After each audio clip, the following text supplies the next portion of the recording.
Hey, carp anglers! James Sanders here and Thomas Pearson. How you guys doing? great. How you guys doing? How's everybody out there in Facebook land? How's your week been? I mean, last time we was on the show, it's been 2 weeks.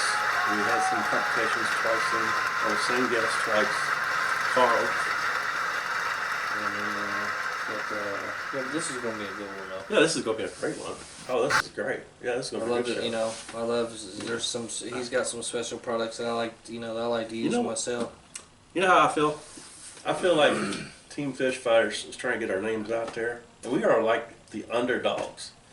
You know what I mean? We are probably not the top of the line, but we're heading that way. You know what I'm saying? I mean, it's just gonna take time. I think we're, as long as we keep doing what we're doing, just making content that people love. You know, there's a lot of people. There's so many new people that's getting into carp fishing these days. It's unreal. So, and people want to know, like, hey, how do I? They want to tournament fish, so they learn stuff like that. We are the freaking Team Fish Fighters, brother. I'm proud to be on it. I'm proud of it. We are the underdogs. We are. We do. Don't we have a spot over? We are the Dirty Dozen. No, we're not the Dirty Dozen.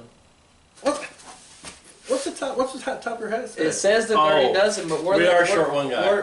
We're the Dirty 11 right Dirty now. 11. Dirty 11. But that's a good number. Yeah, that's okay. That's all right. What up, Ricky? What up, Jeremy? What's up, my What brothers? up, Drew? Brothers. Man, so we also have a contest today. Yeah, we need to figure out. We haven't even talked about that or nothing. We are going to split. It's simple. Do the same. Write a number down. Our last guest that we had 2 weeks ago. Here, it's right here. Right here. Yep, 2 weeks ago. I'll let you say his name. Kosta. Costa. Yeah. Jorjevich. He lives in New York, guys. Yeah, I'm sorry, man. We He lives in New York. We can't pronounce his name. Sorry. We're only human. Yeah.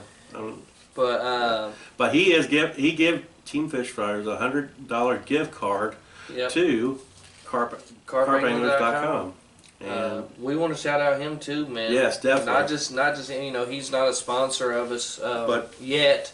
Hopefully, we can work something out in the future. But he does have a good YouTube channel. Check it out. It's called Carp 360. Yeah. We want all our followers to watch everybody else's stuff too. Yeah. Heck yeah. We want our stuff to get out there, but if we're closed-minded and not sharing somebody else's stuff, you know what I mean, that nobody's gonna see our stuff too. So. That's right. So. Man, it kind of feels good to be back in the saddle again, man. We've been rolling too. I mean, we for the last 2 weeks, which But I ain't gonna lie to you, man. I was like, you missed it, don't you? No. Listen, I sat at this kitchen table with my wife, right, and I was eating dinner, and I had this nice little cool breeze behind my neck where the window is. Like, damn, I got this podcast today. I want to be out there fishing. Oh man, I wonder how many people's actually out there fishing right now. Man, so yeah, who's fishing right now? Who's bringing in the big 20s? All right, 30s? so what are we gonna do between what's it gonna be between 1 and 500? No, should I? Between 1 and 500. Here, we're gonna do this. Okay. Here, hold on. We're gonna do this together. No. You're right. We're gonna do this together. You're right. All right. 1 through 500. 1 to 500. Right. And look, I'm gonna write a number, and then you're gonna write a number, and then I'm gonna write another number. You see what I'm saying? No. Yeah, just okay. I don't understand. What? All right, so it's between 1 and 500. Why you got 3 numbers? Because it's between. I'm just saying it could be like 100. It could be like 223. Numbers. You know what I'm saying? Okay. So all right, so look, I put the first number. Okay. Now you put any number you want. Digits. You're talking about just digits. Yeah. Okay. This is gonna be the number that we pick. Okay. Let's see. Alright, I dig it. Alright, so. And you guys can do this through the whole show. Now, this is what I suggest we do. 1 guest per person? No. They could make. I think it should be one. You know what I mean? I think it should be 1 guest per person because it is a $100 gift card. And I think we should say at the end of the show. Yeah, you know what I mean, and Look, they're already right doing numbers. 007. Um, Ricky, my brother. So what do you want to do? How you want to do it? Just tell them the whole time. Just pick numbers, and the first person that we see that hits the number, we'll say at the end of the show. Yeah, we'll say that then. We'll say at the end of the show. All right. So we got our numbers. You guys go ahead and burn it up. Hey, don't still go there. 1, 2, 3, 4. I don't know. Once again, hey, we appreciate. Yeah, I appreciate it. Give us some likes. Yeah, we appreciate. Man, I can't pronounce his damn name. I'm sure he's watching. Actually, he's in England. Huh? He's in England. Costa? Yeah. Yes. He went to England. Oh yeah, he was going fishing or something. No. His father. His father's just sick. Oh, okay. Well, real bad. Send prayers out. Yeah, prayers. Definitely prayers out to him and shout outs to the I don't know why, Jeremy. Why are you putting 7-11 is between 1 and 500, brother? This is me shaking my head. This is me. What the heck? But yeah, somebody's gonna win a $100 gift card, man. But yeah, we definitely want to, shout out all the sponsors, anybody that helps out the team. Yes. Big money beepers. Also, if you guys want to give out a gift card or anything else that you want us to do a shout out, to sponsor us for your team or whatever, add it on the air. Let's do it, man. Let's make some carp anglers happy. That's what it's really all about, sharing, man. Giving and sharing. People. I've seen some. Wow. I've seen some stuff on Facebook, over the last couple of weeks about people having sponsors and everything like that, man. With the way that. Kudos to you. Well, I'm just saying, with the way that the world is and how expensive everything is, man, it really helps a lot of people. It helps a lot of different people out. Mm-hmm. Yeah, shout out to USA Carp Guide. Heck you guys want to do a carp guide, get a hold of them. Yeah, they're our next guest next week. Yeah, I forgot about that. Yep, they're our next week's guest.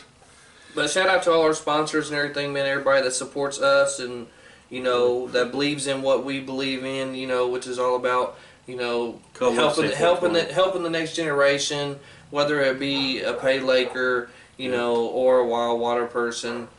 Obviously, if there's going to be the pay lake, we want them to use the carp care. Heck yeah. Because that's what it's all about, But we know. All right, well, we'll figure that out in the long run. So. At least we ought to look back in 20 years and we start once everything grows. Yeah. It gets to be bigger. You know what I mean? Way past what we probably ever thought it would be. How old are you? I'm 22. Nah, I'm 40. 40. Okay. 40. I got 12 years older. Damn, Justin's on there burning it up. Thanks to Justin. Got 12 years on her. So when I'm about like 9, I'm 90, and if I live to be that longer, like at 84 or 82. Imagine. And I was like, man, I remember when I was a teen fish fighter, saying to go. Uphill, both hills, barefooted, and she got my rod out and throwing it out there, and hopefully I used to pay so much money. To take pictures of people's fish. And here, when it's shipping my fish. It sounds like you're already there, James. Yeah. Fuck, you sound like you talk better when you're 90 than you do now. You had that damn fact. You been practicing that? You're young and whippersnackers. We still ain't seen it yet, though. That's all good. So go ahead, keep it going. Keep our numbers coming. Let's go ahead and get our guest on the show. Yep, I'll give him a call real quick. Carl. Let's get Carl on the show. Tell him what's up.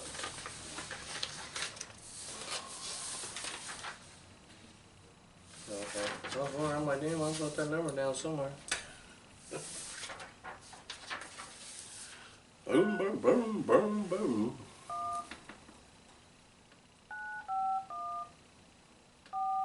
Gotta pay attention to these numbers, man.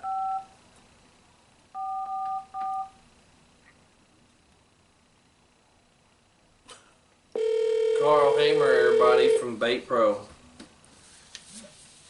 Hello. Hey, Carl, how you doing, brother? Oh, look, now, hey, we should be able to see him. Yeah? Yeah, right. No, I'm serious. Are you on? You have a laptop or anything? No, I'm on my telephone. Oh, okay. Well, how's that happen? Well, that's what I'm saying. If he has a laptop with him, you know what I'm saying. Like we would be able to see him live. You know what I'm saying? Yeah. If he was sitting in front of the computer. Why you fix that? All right.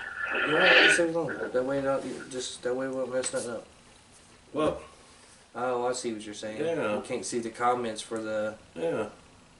You know, go hit the exit out of that. The boilies. There you go. Okay. To the floor. How's it going, Carl? What's up, brother? You there, Carl? Yeah, sorry, James. Oh, How are you doing? How are you doing, Tommy? Pretty good. Can you turn that your thing down? Yeah. So, well, Carl, oh man, I'm doing all right, man. I'll tell you, this has been a rough 2 weeks for me and you both trying to get you on the air.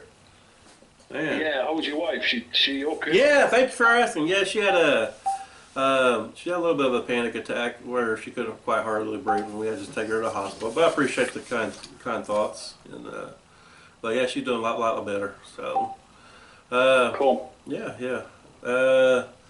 So, man, what you been up to here lately?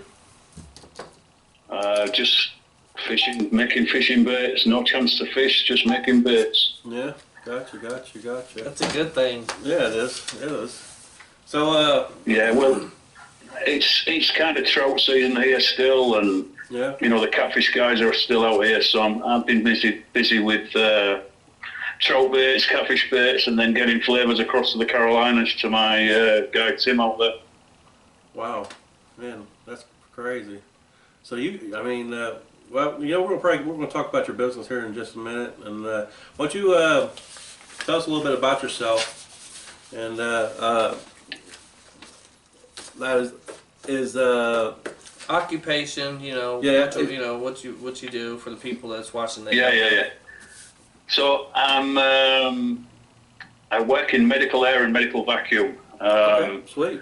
Everything to do with the hospitals, surgery centres, things like that. Everything from sales, installation, service, breakdowns, that sort of deal. So it keeps me pretty busy because there's a ton of medical facilities in Southern California. Okay, I dig it. Now, between your job you have now and your bait business, that definitely keeps you hopping, don't it? Oh yeah, I mean, I haven't had a weekend off for I don't know how long, 3 years, 4 years. Oh wow! So what? Your weekends you're working on your bait, or is that your? Yeah, usually Saturday, Sunday, maybe one day in the week as well. Okay. Just depends on shop orders, distributor orders, that sort of deal. Okay, I could dig it. All right, sweet. Man, let me get my reading glasses on so I can read. Anybody you'd like to give a shout out to? Yeah, definitely.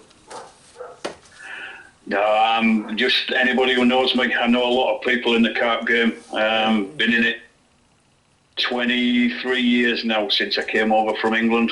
Oh, wow. And I know hundreds of people in the carp game, so we'd spend all night just saying hello to everybody. Yeah. Heck yeah. Yeah, that's Well, you definitely answered one of my questions. How long you been carp fishing? So, 20 years.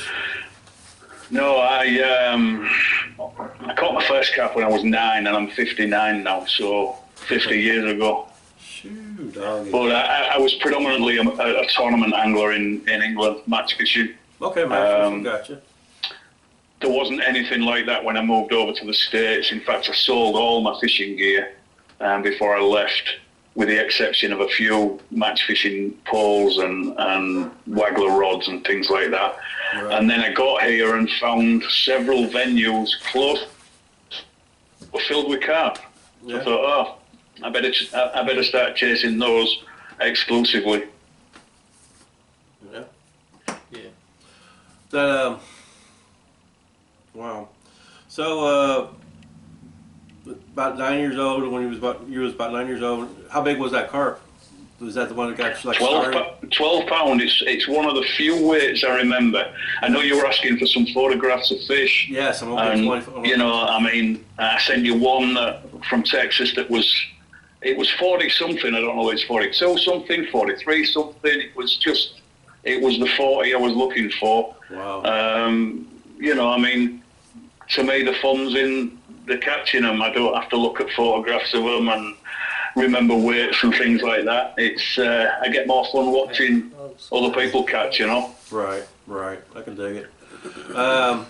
Now, the match fishing. I did hear about the match fishing. Now, is match fishing kind of like the thing where you just have like a long rod and you got this maybe like a line with a hook? Almost like a cane pole? Yeah, like a cane pole kind of thing.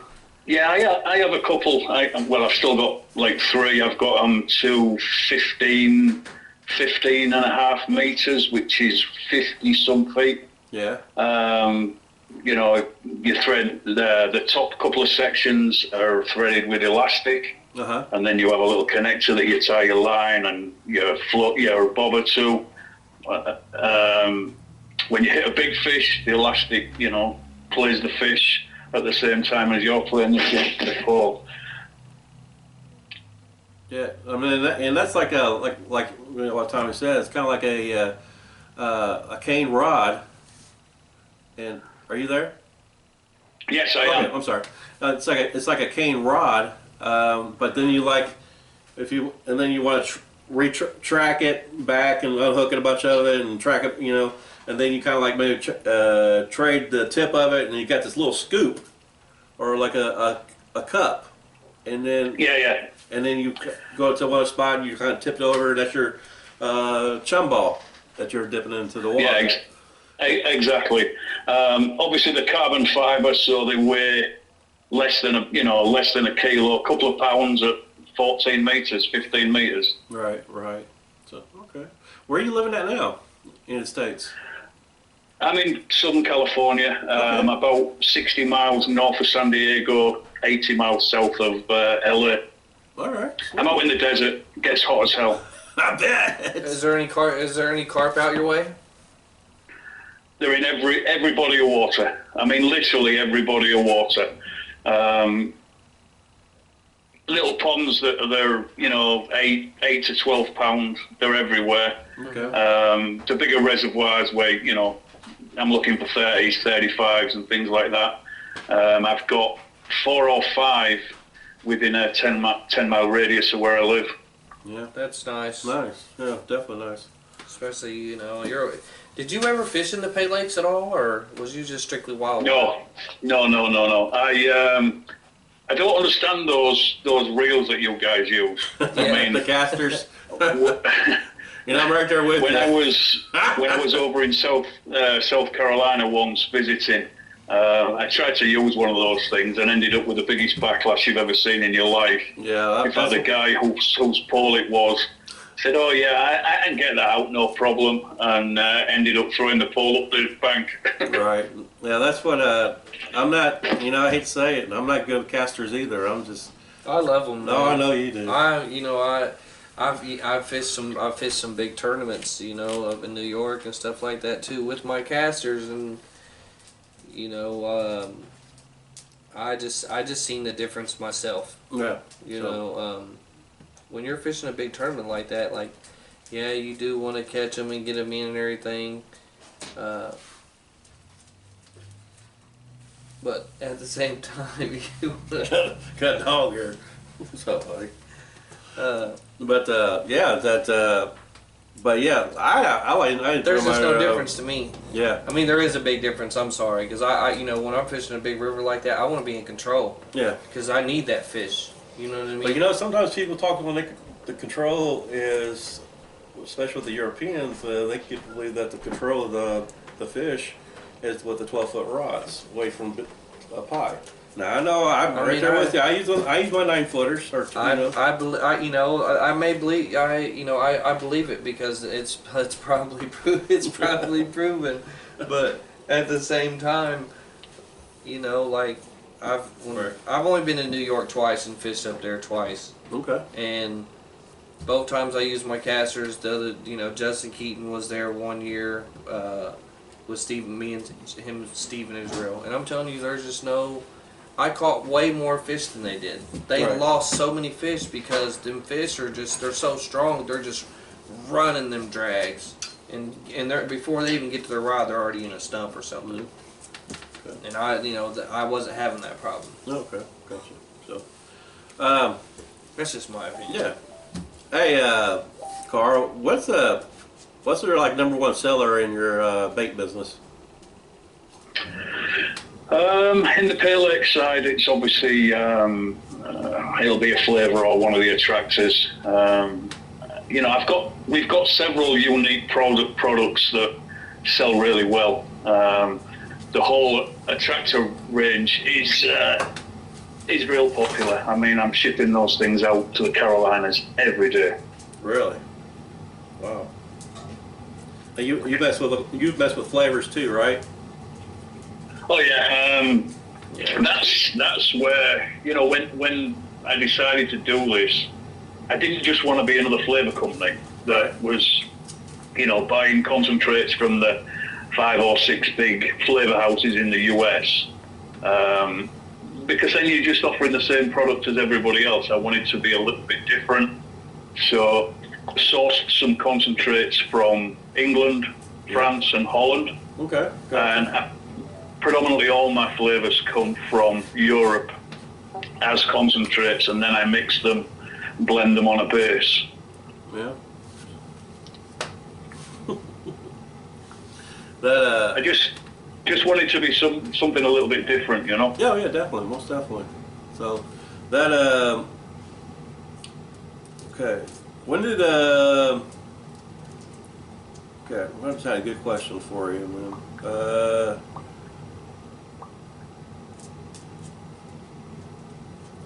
Who did you look up to as a mentor for advice on carp fishing?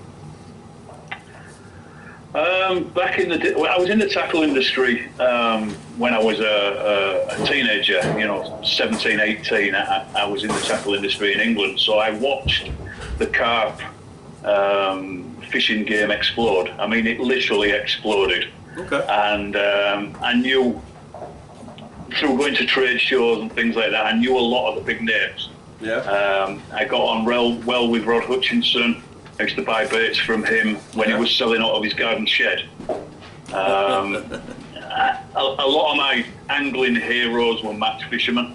Okay. Not so much in the carp game. But, I look up to anybody. You never stop learning. Yeah, exactly. I've been fishing 50 plus years and you never stop learning. Sure. Yep. That what's the lake that you like to go to over there in your area? Yeah, there's a massive echo. Oh, okay. I'm sorry.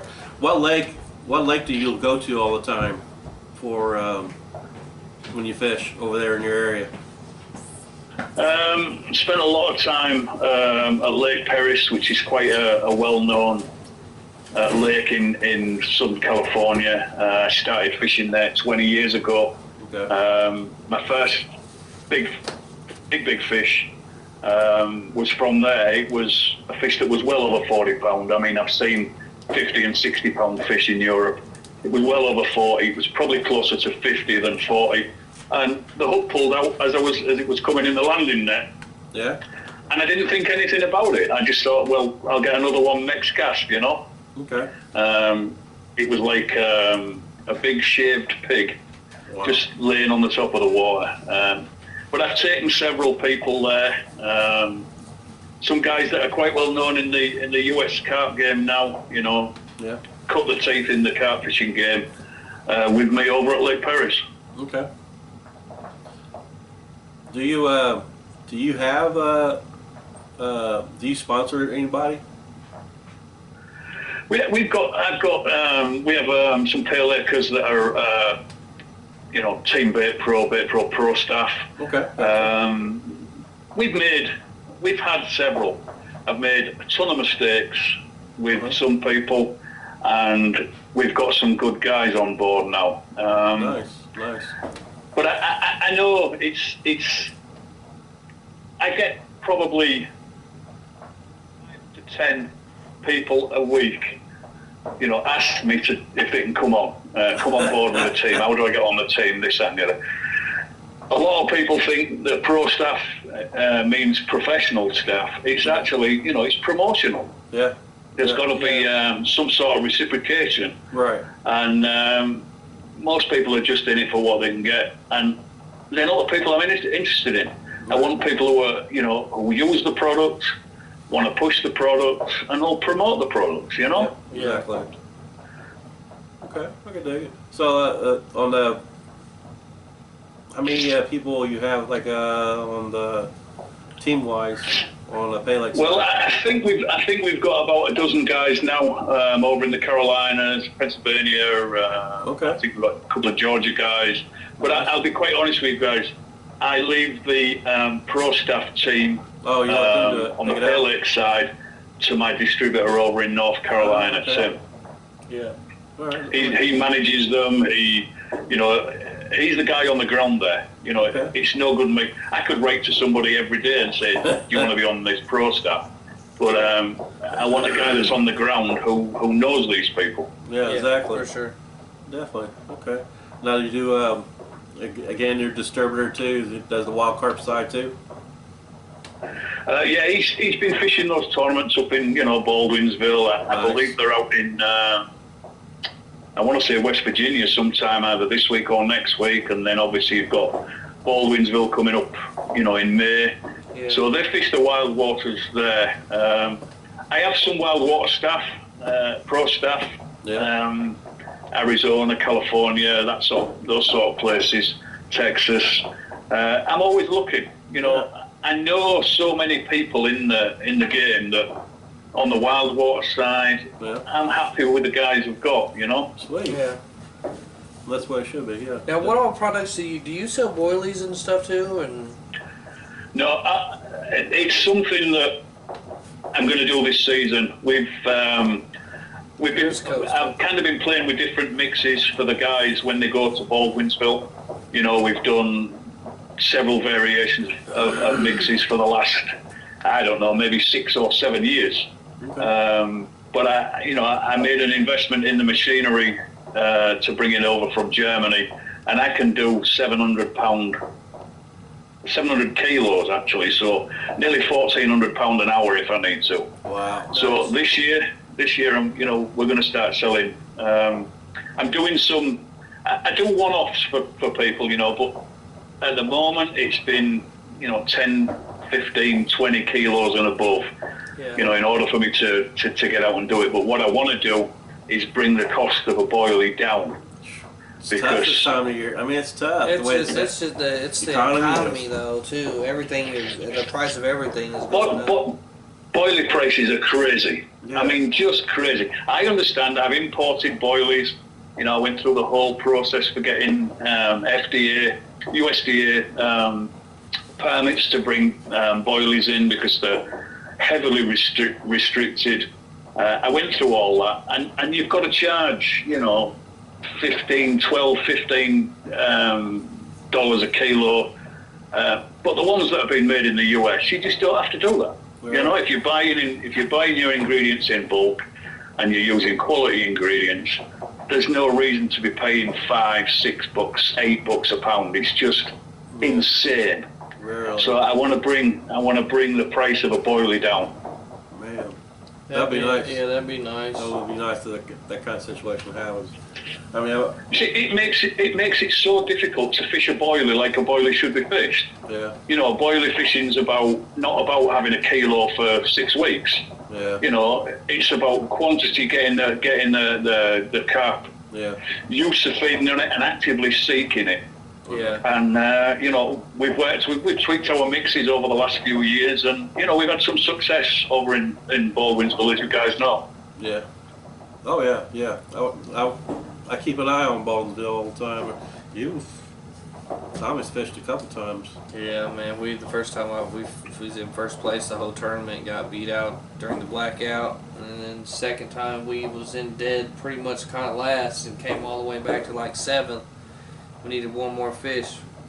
Got a question for you, Carl. Kosta from carpanglers.com. He was asking, can you make boilies without eggs in it? Yeah, absolutely. Yeah, absolutely. Yeah. In fact, with the price of eggs at the moment, it's a better option, you know. Right. That's it. Man, and Well, there are more one you thing I did learn before I got into the boilie businesses, I went to Europe. Right. I met most of the big boilie manufacturers. I went to their factories. I looked at the whole process and everything.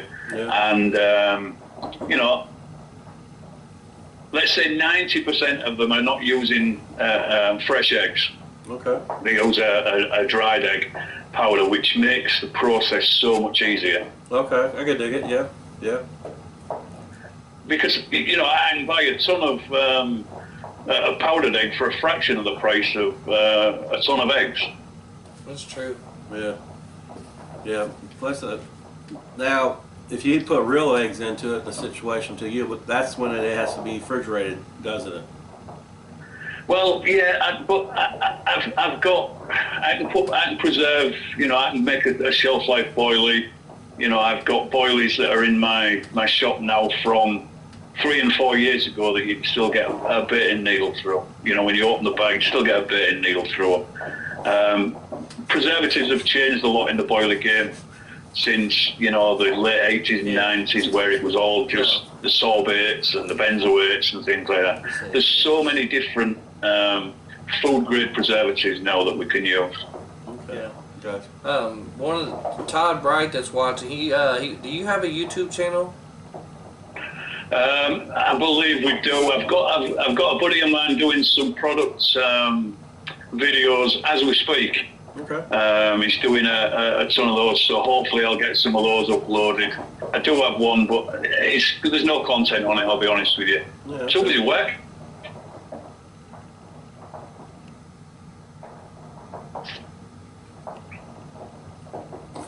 Real long echo, that. Are you still there? Yeah, I am. I don't know if you can hear me. What? I can't hear him. I'm sorry, I didn't hear you, Carl. Can you hear me? You barely. I think you turned your phone. There you are. Yeah, I don't know what's going on.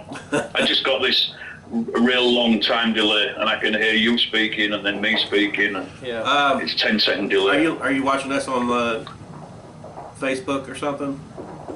No, I'm not. Okay. I thought there might be some kind of probably an echo on your part or something like that. No, it was. Right, yeah. It sounded like it was dropping the call. Okay. Okay. Yeah, that's what it is. But you got a question for him? Yeah. What is your go-to flavor when you go out fishing?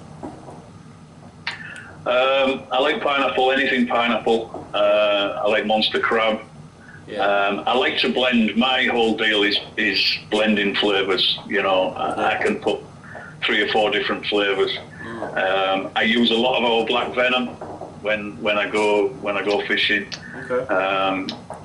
Like, is this like putting that in your bait, or like flavoring like a boilie, or?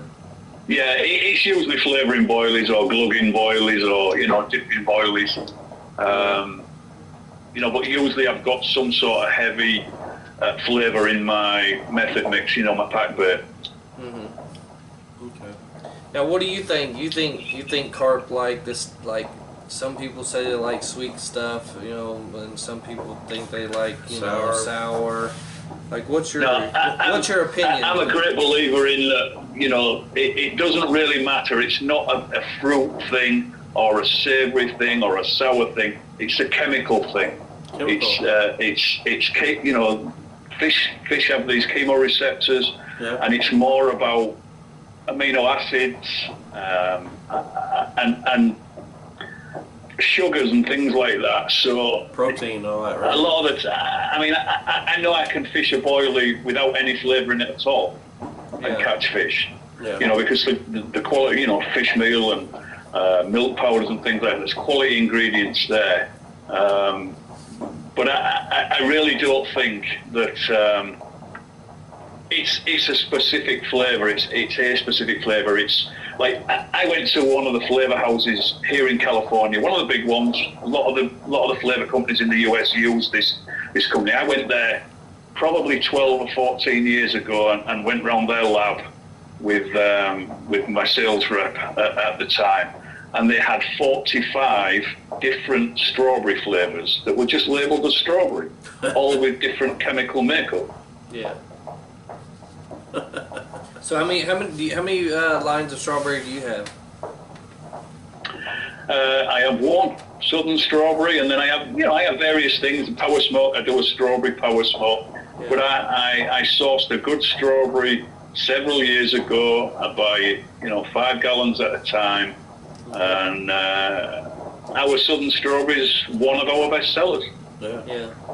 What would you say what would your top 3 sellers be? Flavor-wise, God, good question. Real good question. Probably monster crab. Monster crab. Black venom. Yeah. And strawberry, southern strawberry maybe. Our fusions sell well. That's a blend, strawberry with a blend of another flavour, raspberry with a blend of another flavour, and strawberry, raspberry, elderberry is a good seller for. But it changes with the seasons. Yeah, it does. What I have found here, as opposed to back in Europe, is it's predominantly fruit flavours that the guys want to use first, and they'll buy, maybe a monster crab or a fenugreek or one of the not so well known, shellfish flavours. I'll get it while I'm getting my fruit stuff just to try, and then they come back for all the the savoury flavours. Okay. All right. Now, I've bought I've gotten some of your bottles. Now, is there?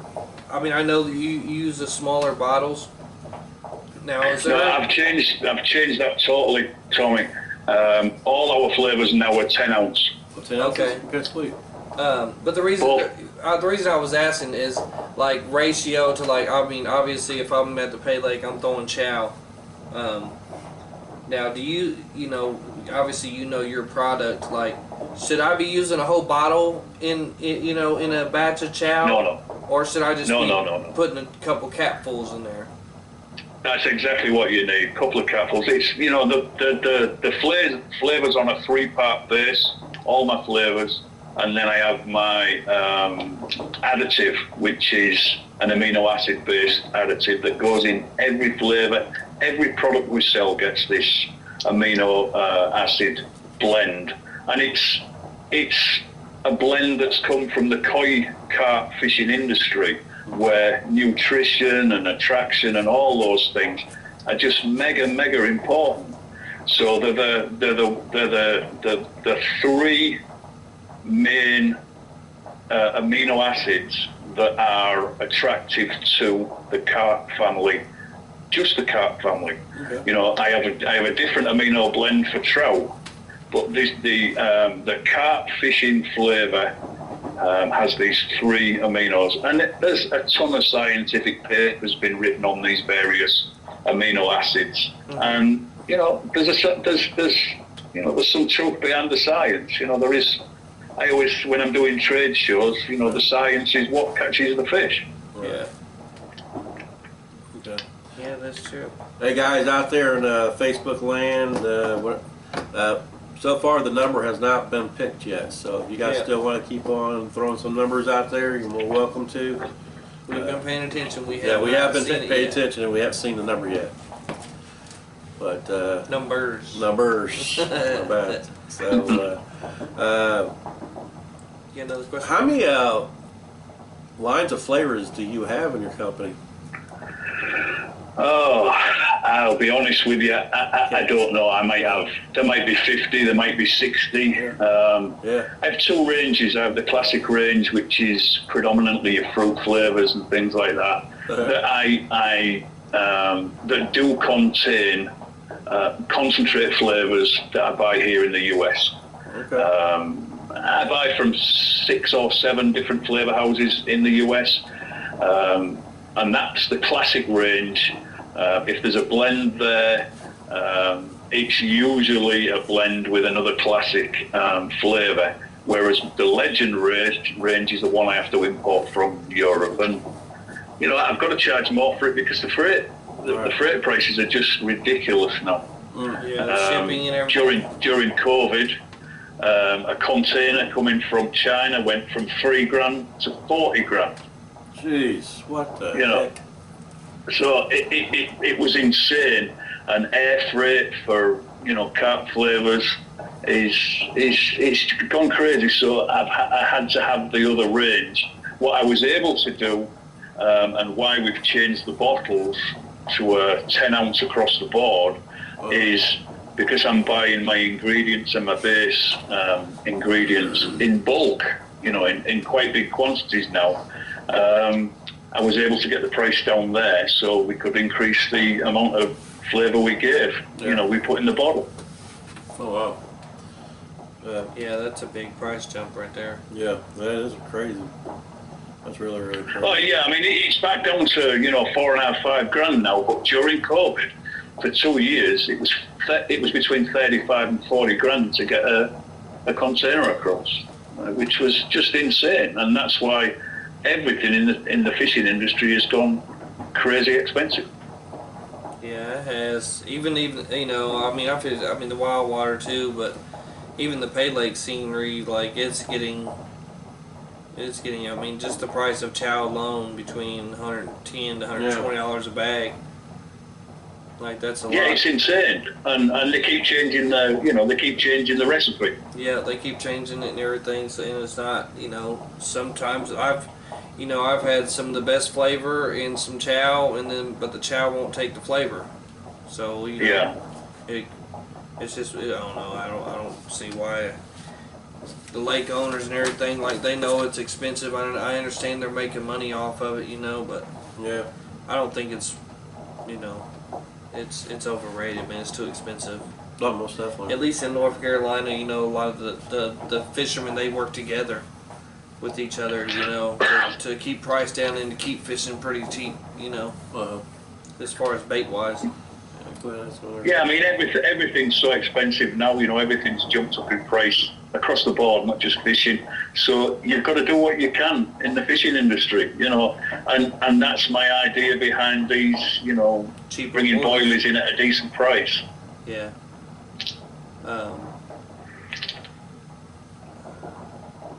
Who do you look up to as a mentor for advice on carp fishing?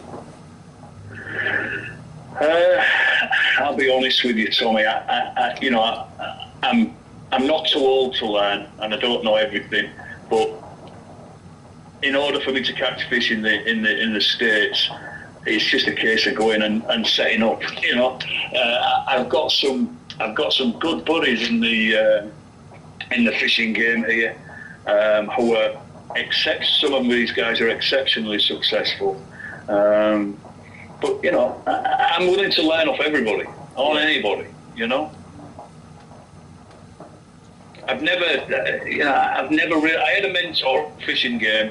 He was a international England angler, and qualified for a large tournament out in Denmark.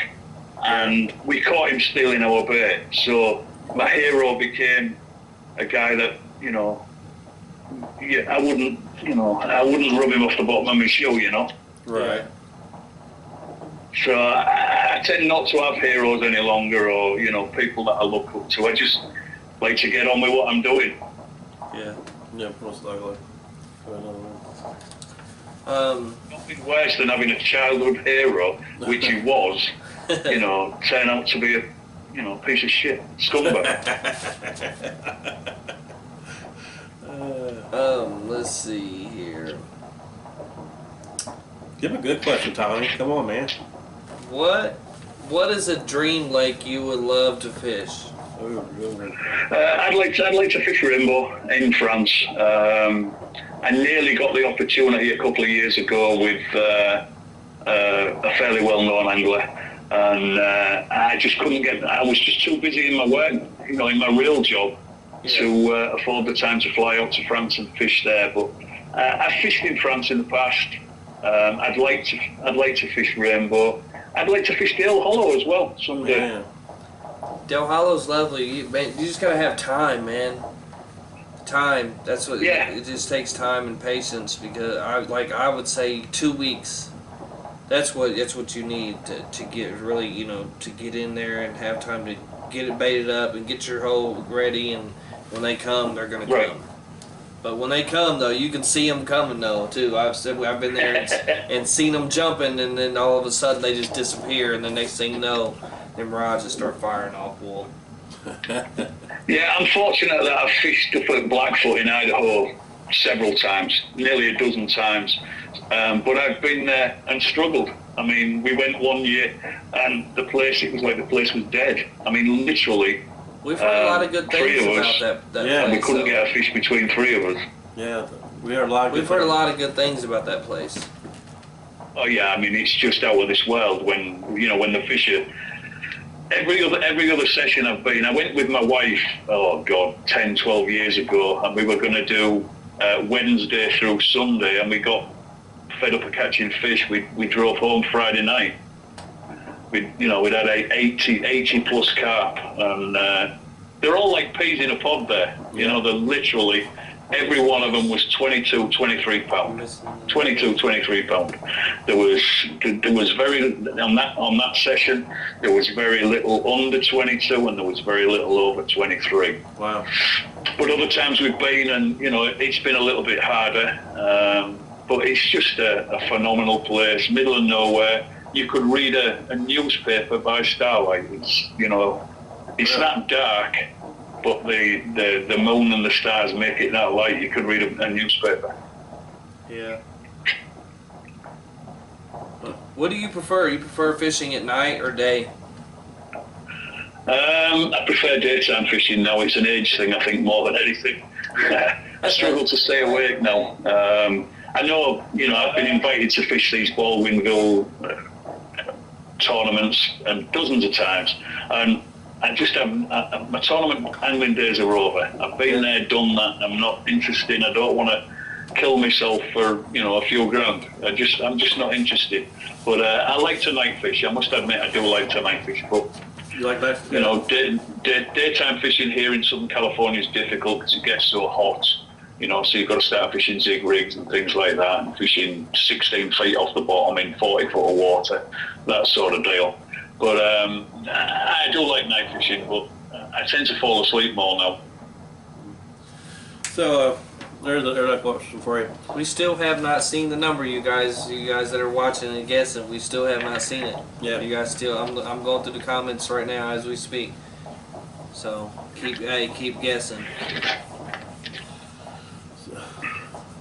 That and all your flavors that you have, Karl, what is one of the least favorite flavor that you have that you have that it's like, man, like, what in the world? Why am I putting this one on the market? Yeah, I have a flavor called Carnage, and it is like death. Like cow poop? It's rotten flesh. It's the smell of rotten flesh, and it smells like death. But it's an unbelievably successful catfish bait. Really? Nice. Nice. Sell a lot of Carnage to the catfish anglers. Okay. Because I do it in various, not only in a liquid flavour. I do it in a glug, in a dip. Yeah. I do it in something that's slightly less viscous than a dip. Uh-huh. It'll come out of a bottle, but it's still very syrupy, very sticky, and I hate it. My whole factory, the whole warehouse, stinks of it when I do it, and it just stays forever. It wakes me up. It doesn't matter how much I wash my hands, it'll wake me up during the night, sometime during the night. Mike Thornburg wants to order some. It's been successful. So if somebody wanted to order some product from you, how would they get a hold of you? What's going on, Josh? Yeah, my website's BaitPro.net. You know, there's BaitPro.net, if you guys didn't hear it. yeah, everything's available there. You know, I've got somebody working on a new website right now. I don't particularly like that website, the way it's laid out. Okay. It's sometimes difficult to find some things. Yeah. So yeah, I'm working on that right now. But I wanted to get the video, all the videos done before I start. You know, site. Yeah, I can dig it. But everything's on there. Everything we sell, with the exception of some catfish nuggets and things like that. So you guys do have a line of catfish, like flavors and stuff like that, or just a couple? Yeah, I predominantly the catfish guys buy the savoury flavours that are labelled for carp. Yeah. I don't know whether it's the same way you are, but I catch more catfish on sweet flavours than I do on fishy flavours. Yeah. You know, strawberry, pineapple, you know, butterscotch, all those sort of things have been real successful for me for catfish over here. And I don't mind catching catfish, because usually I catch catfish first and then the carp will move in. Yeah. And, you know, feeding fish attracts feeding fish. Yeah, exactly. That's another good question right there. Of course, you're very, very successful in your business that you have and all that stuff, and you got all kinds of anglers coming to you for advice and all that stuff. Do you get more attention from the catfish anglers or the carp anglers? Or is it just both the same? About even? It's probably an even split between carp and then the rest of the species. You know, I do a lot of trout baits, do trout sprays and things like that. So I get a lot of inquiries from Southern California, we'll say the west of the US, on the trout fishing side. The catfish I get, you know, because I only do a small nugget, everybody wants me to do a 40mm nugget. Okay. You know, it means I've got to invest another couple of $3,000 in new rollers for the machine. So I haven't got around to that yet. But it's probably split 50-50. You know, I spend a lot of time answering questions in emails for people across the board. I have sturgeon baits, I have bass baits, I have crappie baits. I have a whole bunch across the board. So, you know, I get inquiries all the time. Because it's so unique, because some of the products are so unique, I find that people don't know how to use them, and they write to you or call you before actually purchasing. Yeah. It's one of the biggest problems when I'm doing trade shows. I do a lot of trade shows at the beginning of the year, and if I've got a TV screen there, I can explain all the baits. You know, they kind of sell themselves when they see, you know, examples of them on a TV screen. When I've got to explain it all, you know, it's a long process, and then there's the guys that just look and say, I don't know what to do with that, I'm not going to buy it. We have a carp chili meat every year here in Indianapolis, Indiana. I would love to get your product I would love to see you have a booth here one time. You know, I really enjoyed the time I came over when Jim did his last chili meat. Yes. You know, we had a booth there with Lindsay and Nick. In fact, I think I was next door to you, James, or next door but one. Yeah, I think so. The fish fighters guys. Yeah, I would love to see you guys come back and just kind of check us out again. It's gotten a lot bigger, and next year in February we're actually going to a bigger building. I would love to. The building we had was all right. Yeah, but we're going to a bigger building. Yeah, we're going to a bigger building because it's just getting bigger and bigger each year. I'm not saying I won't come for sure. You know, I mean, at the moment, I just don't have any representation in Indiana. So it's difficult for me to know what's going on the ground when I'm not selling into the retail market there. You're not in none of the bait shops or the only nothing way up I'm here? selling into Indiana right now is through one store, and then just through retail through the website. Whereas before, we were selling in West Side, and then there was Adams, and there was 3 or 4 different places that we were selling into. But since I don't have any Indiana representation any longer, it's kind of just fallen away. Yeah, you got some good product. I'm kind of really surprised. Yeah, I'm about to put my order in tonight. So. Ultra Spice. Don't tell everybody. No, I'll tell everybody. You know what I mean? Ultra Spice. I love it. Do you? It's a good flavour. Do you have do you do sprays? Yeah, I do. I've got, I think, about 17 or 18 different carp sprays, boosting sprays. Okay. Again, it's the amino acid thing. Yes. You're just giving it that extra kick. Got several blends in there. I've thought about doing a lot more, but I could go on forever. Yeah. Do I want to be a flavour company that has 6 different strawberry flavours? I call one ripe strawberry, Right. one red strawberry, one blue strawberry, one green strawberry. Yeah. It's all the same product with a different colouring. Mm-hmm. Yeah, gotcha. It is. It's true. It's like price gouging. Isn't it? Well, it's not that, and good luck to everybody. But I just think I'd rather not even put colours in my flavours and leave that to the guys that are using it if they want a colour in it. If I can supply a clear flavour, then you can put any flavour, any colour you want in. I've noticed that about some a lot of people your are demanding, peach has got to be orange or red, and it's got to be this and it's got to be that. So it's trying to hit a happy medium between what 20% of the people want against 20% of the people don't want. Right. You do have. I did notice a lot of your flavors are clear. Yeah. Which is a pretty smart thing in the tournaments. I kept the Legend series. The Legend series we never add a colour to. Now, some of the concentrates that come do have some sort of colour in them, like the Carpy Caramel one that we do. That's a good one too. That comes to me red. There's another one that comes to me, it's fairly blackish. I got a different grape the other day over from a new supplier in France, right. and it was purple. Now, I'd seen it was great. I'd seen it was clear. They've added that flavour to it. They've added that colour to it. So if I do decide to go down that route, I will get it clear. Gotcha. That kind of brings up a question. Do you think that carp can see color or not color? Personally, looking at the I feel like you're into all the science stuff. The scientific papers on it. Yeah. It's various shades of black and grey is what you're seeing.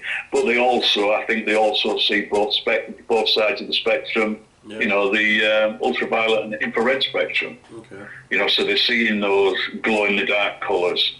I've caught too many carp in the middle of a pitch black night on 1 grain of green, fluorescent green neon sweet corn, Enterprise sweet corn or something like that, right. For them not to be able to see something different. I tend to think on the boilie side, it doesn't matter. I mean, it really doesn't matter what colour your boilie is.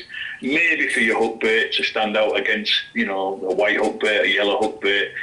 But to me, it looks like a different shade of grey to a carp. It's more about the chemical signals that the bait's giving off than the colour. Okay. And this is not something I'm just. Yeah. This is 40 years of European boiling making. I'm not much of a carp biologist or anything. I mean, I'm just a guy who likes to hopefully I'm gonna try this flavor, hopefully it works kind of guy. But now, of course, the catfish. I hear about catfishing that the body of a catfish is one big nose. It's like their skin is censored and they censor all that smell. Now, would a carp be exactly the same way? Like if they were night fishing, the a sense of a carp? Wouldn't he smell that kind of sense too? Would you think? Yeah, I just think that the chemoreceptors they have, like their sense of, it's similar to our sense of smell, I guess, but it's more based on chemical change, pH change in the vicinity. I think that's what they home in on. There's a reason why, you go to some of the big ponds and carp will feed, absolute, they won't stop feeding in bloodworm beds. Right. These bloodworm are 2 and 3 inches below the surface, so they're not seeing them. No. They're either feeling vibrations from movement, or there's a difference in the water around them, if that makes sense. Yeah. Yeah. From again, it's amino acids. They're the building blocks of life. You can't survive without them. Carp, they'll eat a cheap, nasty piece of corn, a piece of bread, and that, but they can't live. They can't, sustain themselves on that. They've got to have something that'll keep them alive. Yeah, I know. And I know this from, we ran, when we were US Carp Pro back in the day, we ran a pale lake in the South Carolinas, and, you're putting fish in at 20, 30 pound a piece, and you're catching them 2 months later at, 18 pound, and, they're just gradually losing weight all the time. So, if you're giving them some sort of real food source, then you're not going to get that problem. Right.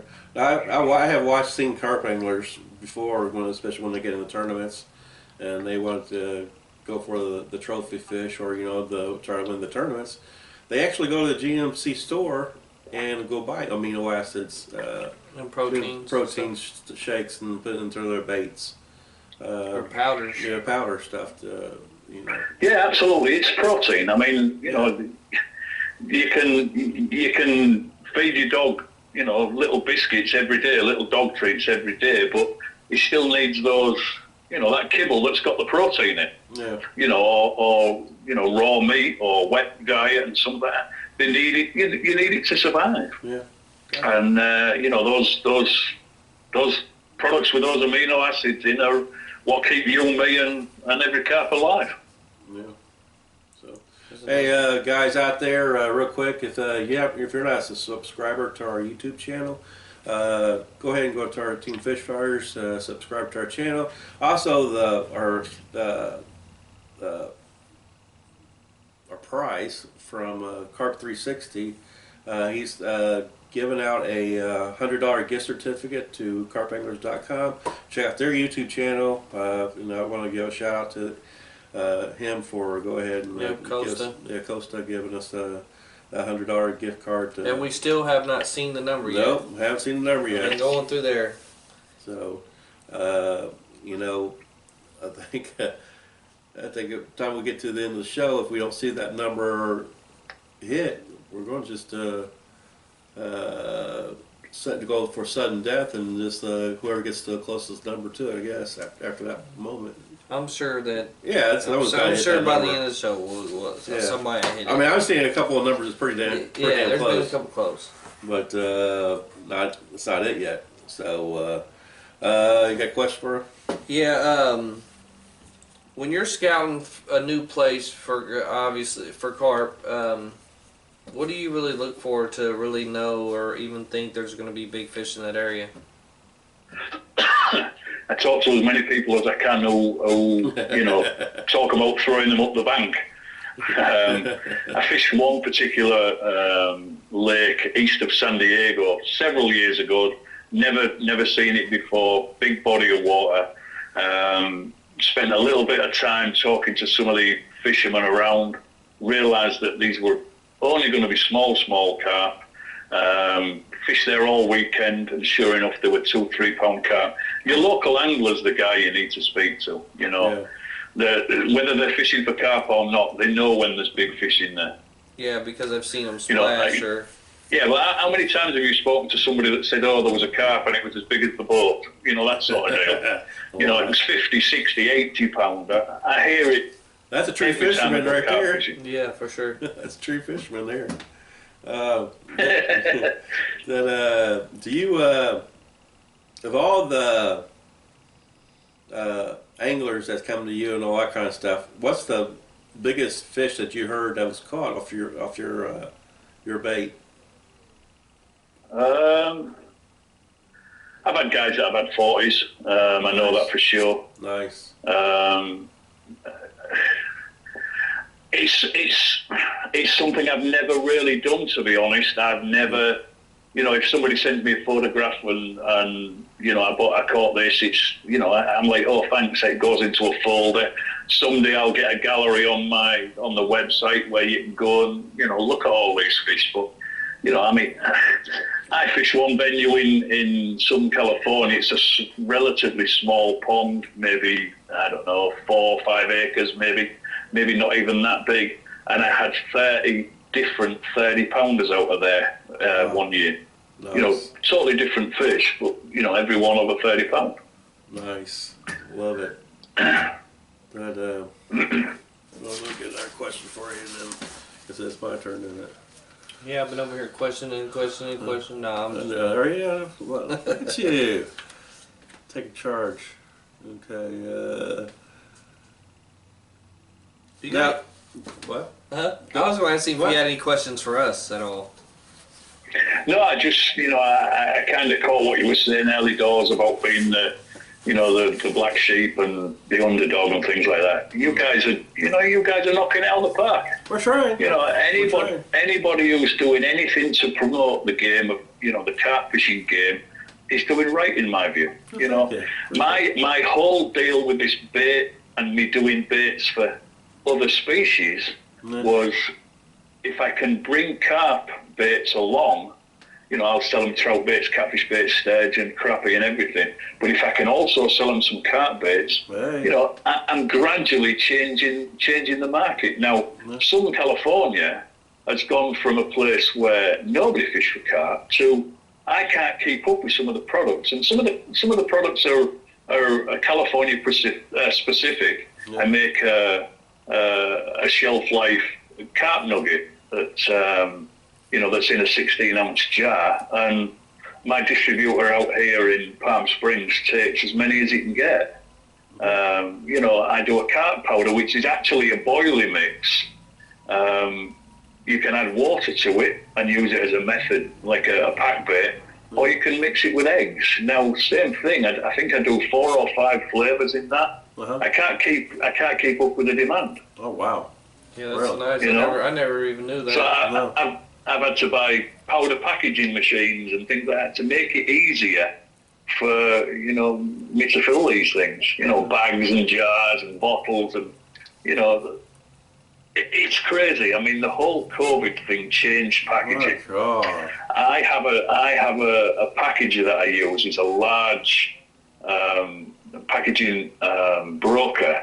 I think one of the largest in the country. Yeah. And at one point during COVID, they had over 400 million pieces on back order. Did you have a hard time getting the bottles?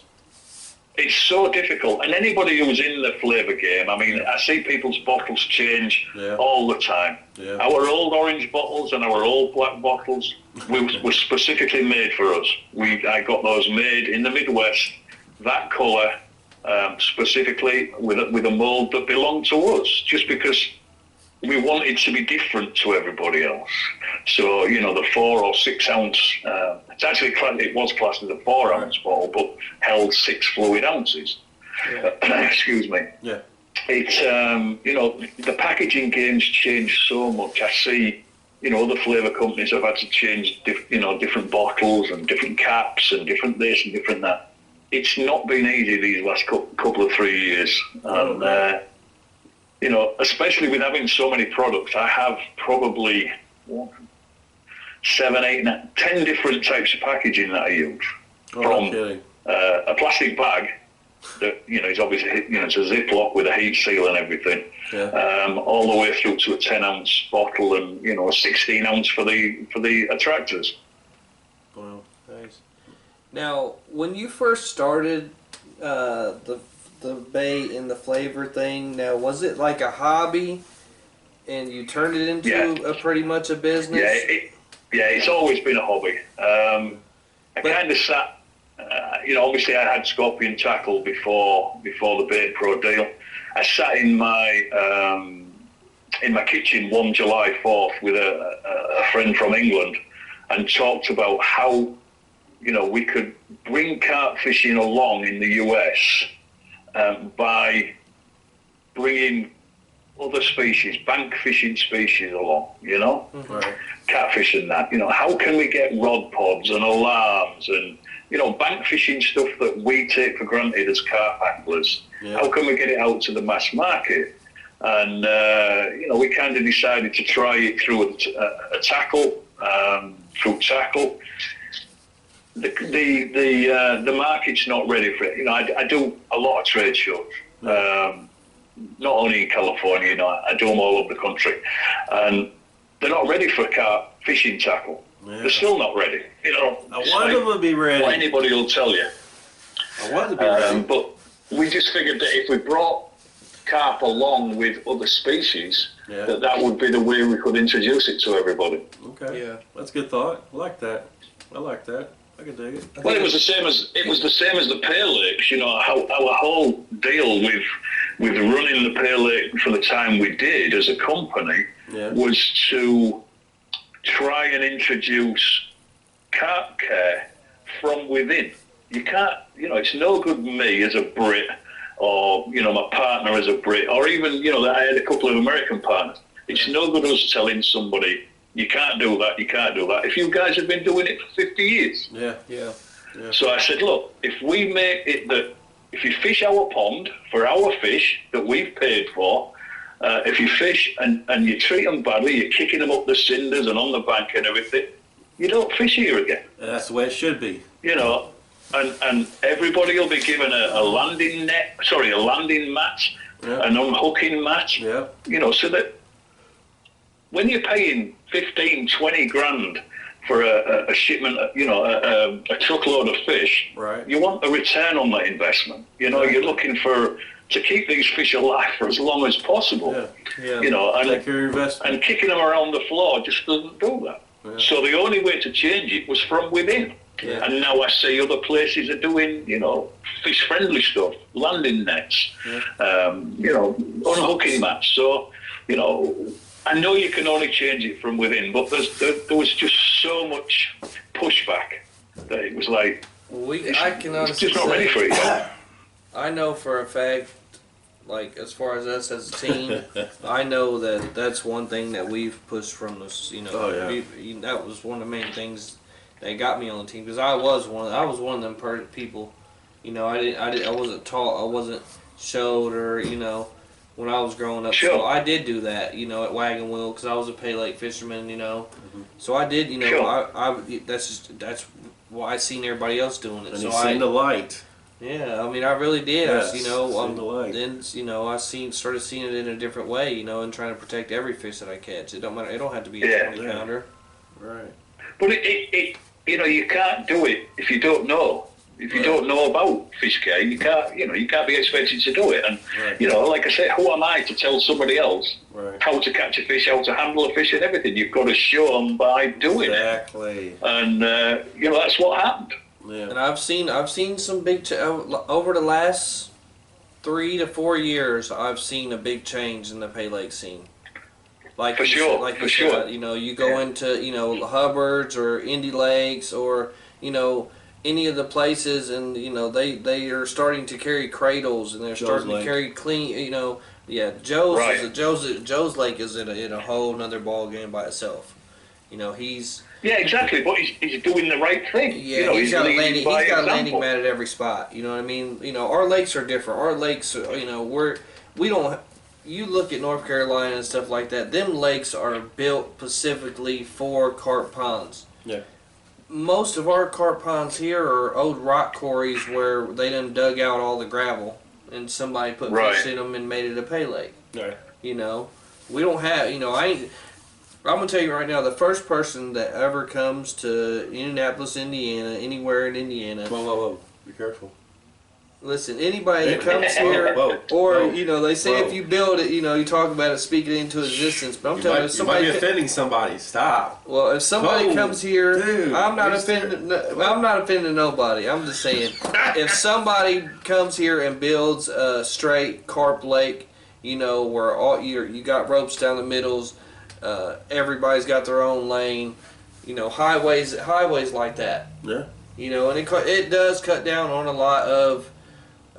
You know, the bullshit. The you cross me, or you know, you're in my spot, or you're not in the right peg. You know, it deals away with a lot of that. Right. But the first tournament lake that ever comes here, I see them winning.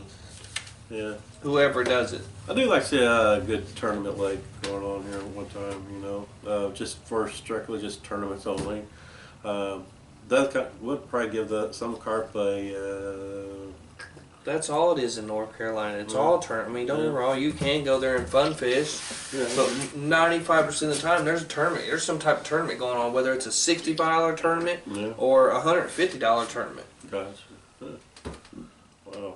Yeah, I remember on a visit to the Carolinas, we were driving home from a lake, probably 10:30 on a night, and it was probably a 25-mile drive back to the hotel. And I bet we passed another 5 or 6 pale lakes on the way. Really? On the way back. Just small, you know, 30, 40 people around the pond, you know, floodlights on and everything. I was amazed at how many pale lakes there are in the Carolinas. Oh, yeah, there's a lot of them. And there are some good ones too. I mean, they're all unique in their own. Real quick, guys out there on Facebook land, we have not seen no numbers picked yet for a $100 gift card. $100 gift card to carpanglers.com. Appreciate the Carp 360 for giving us the time to give that money away. You know, so one lucky winner is going to get the gift card to carpanglers.com. So throw those numbers, and the numbers between 1 through 500. So, and then too, whoever picks this number, I want to say, I think they're asleep out there. He still does the carp code, or is it?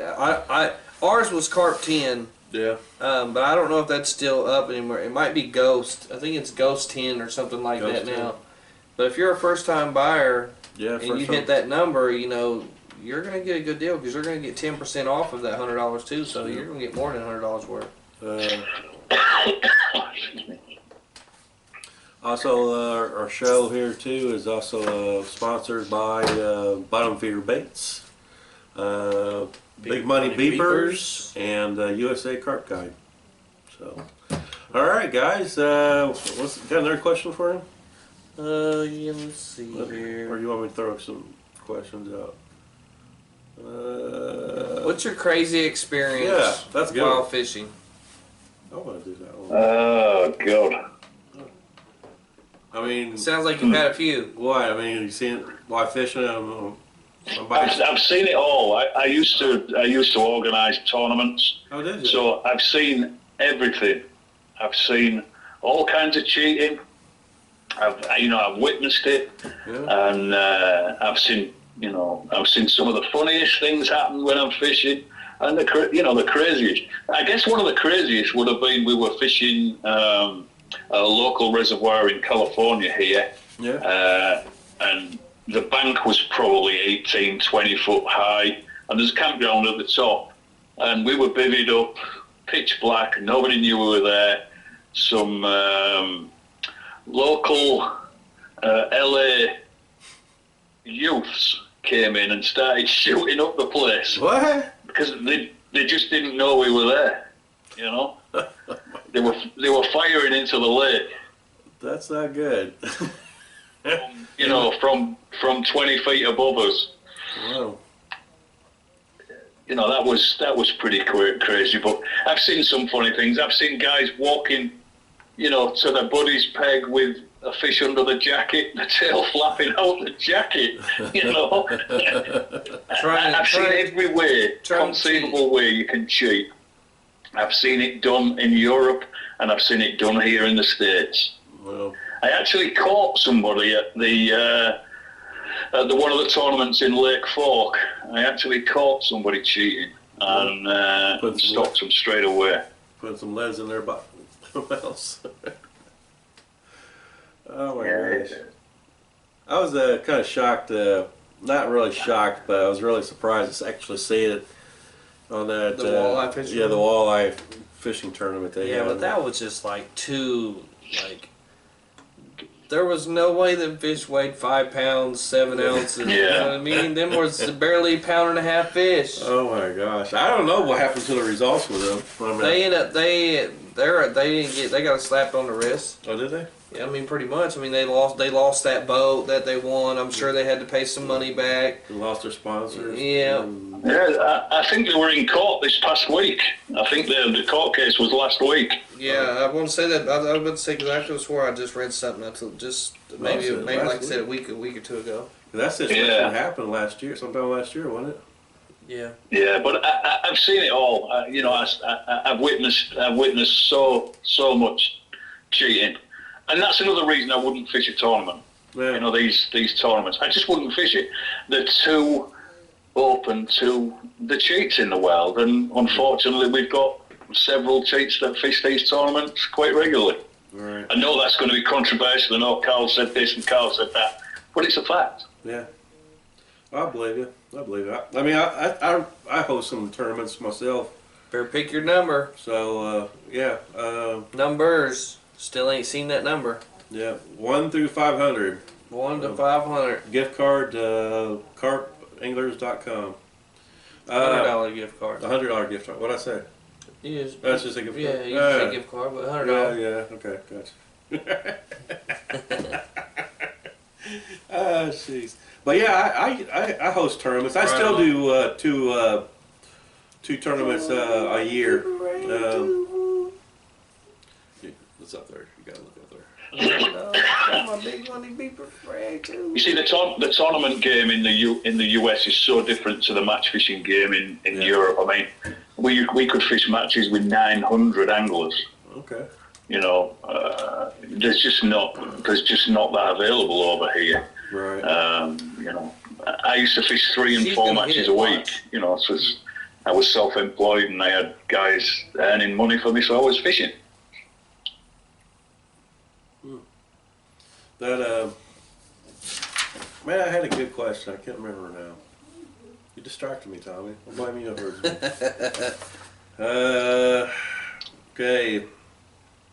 Now we did one that says, "What is your craziest experience while fishing? What is the weirdest bait you ever used?" I've caught on leaves. I used to fish a venue in England that held carp to about £30, and it was a specimen syndicate lake, and all these specimen anglers would sit there 3, 4, 5 days for a carp, and refused to fish the surface. They just refused to fish the surface, and we used to catch 20, 30 fish during the day on dog biscuits on the top. And the bailiff came round, do you have bailiffs here? The guy collecting making sure you had a ticket and everything. Because it's pretty much a pay lake. I saw him walking towards us, so I grabbed a leaf off a tree, and he said, "Oh, what are you catching on, Carl?" I said, "Oh, I'm catching on leaves," and cast out and caught a fish immediately on it. I mean, just literally a willow leaf. But I've caught on candies, every type of soft candies you can imagine. I did a little tournament over here on a local lake several years ago, and I was catching on fruit roll-ups. Mm-hmm. Just little pieces of fruit roll-up, catching a little carp every drop in. Wow. Got a question on here from one of your Todd Bright. He said, "What is your best liquid bait attractor?" Well, the number one is the base. I mean, that is the attractor in its purest form. The 2-3, the red venom is a spicy one that has got like a chili base. Black venom is my Black Venom flavour, which is a spicy squid and octopus. There's a fruit one and a fish one. We sell probably more Black Venom and Red Venom than any other flavours. And I'm shipping, I don't know, maybe 100, 150 bottles of those out a week. Wow. Really? I might have to Oh yeah, and they're all predominantly going to the Carolinas. Wow. And I ship my distributor gets, a bunch of those in the pallet that gets shipped out to him. Yeah. So they're using a lot of attractor out there. Yeah. I might have to. But it's always good. You cannot get enough of the attractor. You just can't get enough of it in your bait. It's just if you could find a way to pour it in, like James was talking about the cups that we have on the end of those match fishing poles. Right. We used to cup that in. We used to literally pour it in. Wow. Really? And it's just one of the best attractors out there. Again, it's full of those amino acids. It's like sweet corn. Sweet corn's got all the right amino acids in for a carp. Man, I might have to have you put me a special package order together. Just like, I'll talk to you.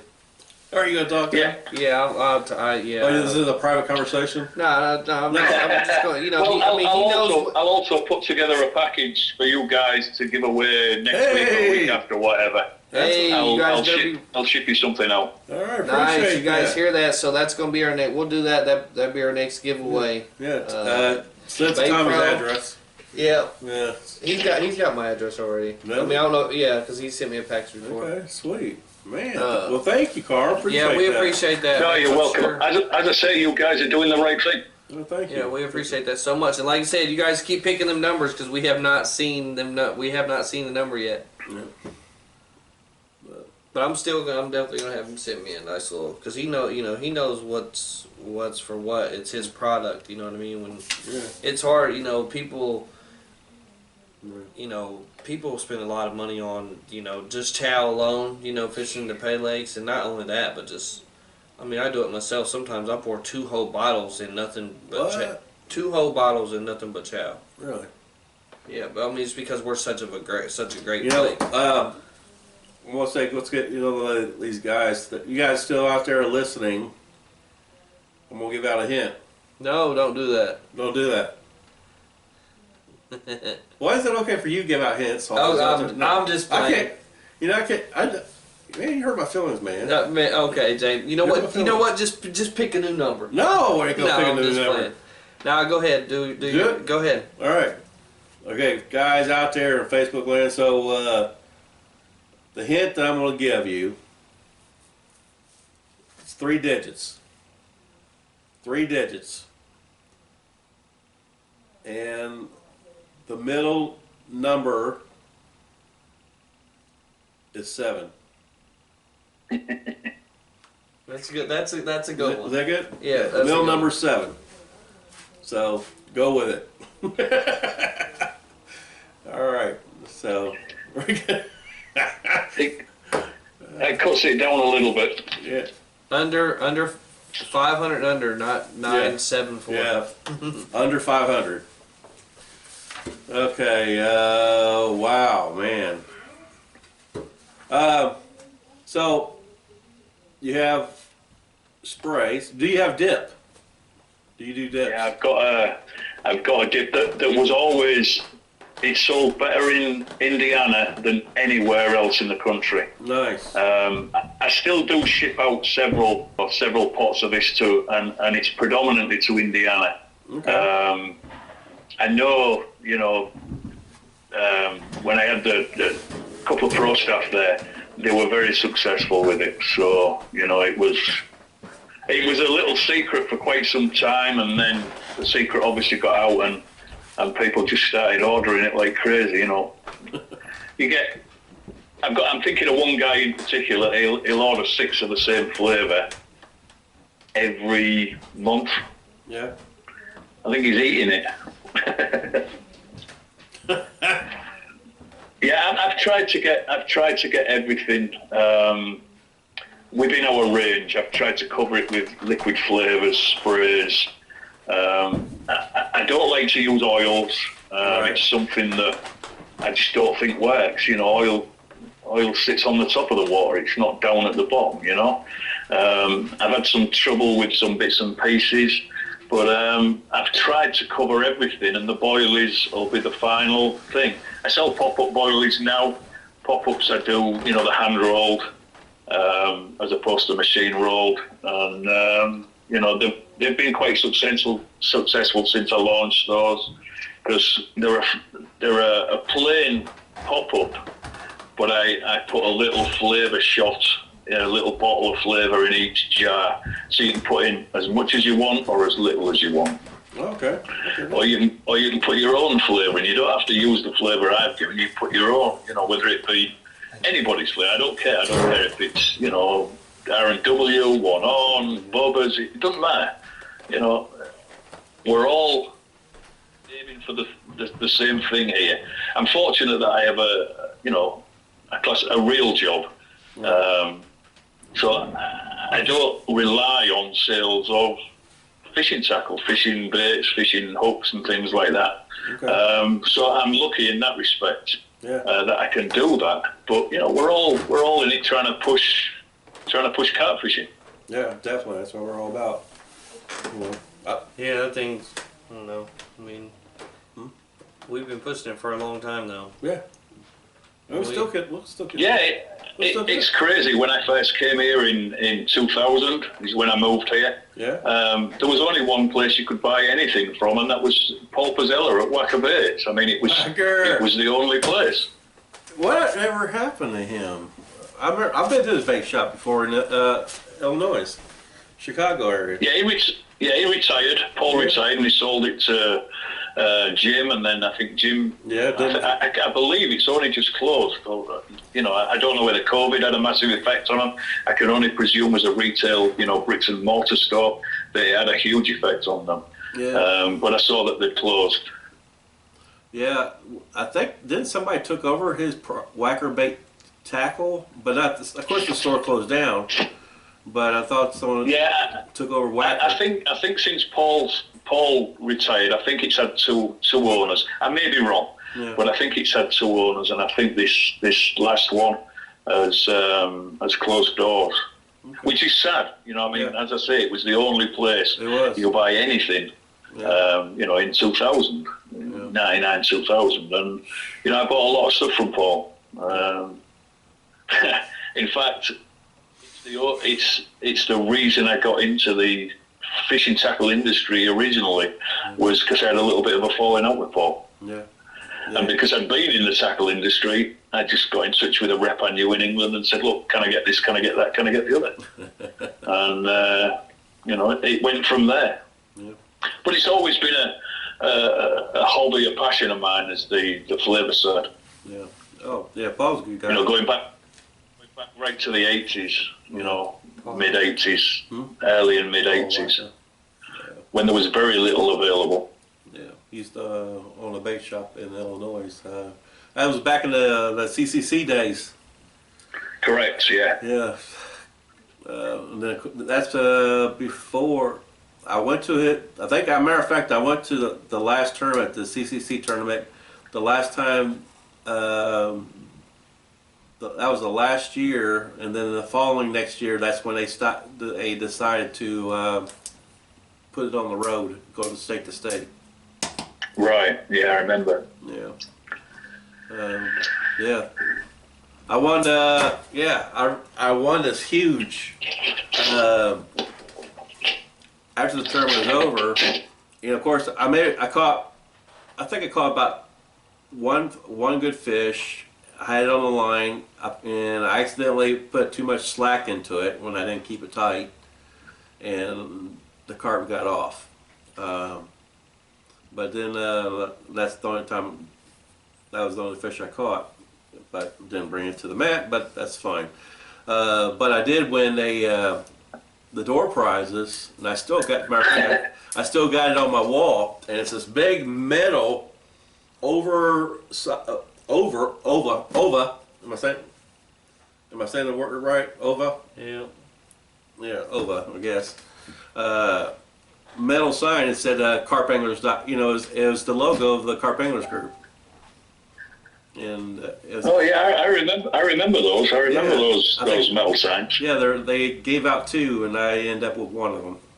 Jimmy, we just got a notification in our Team Fish Fighter group. It just popped up on the computer. Jimmy Sneed just caught. I don't know. Probably looks. I don't know. It's guaranteed 20, 25.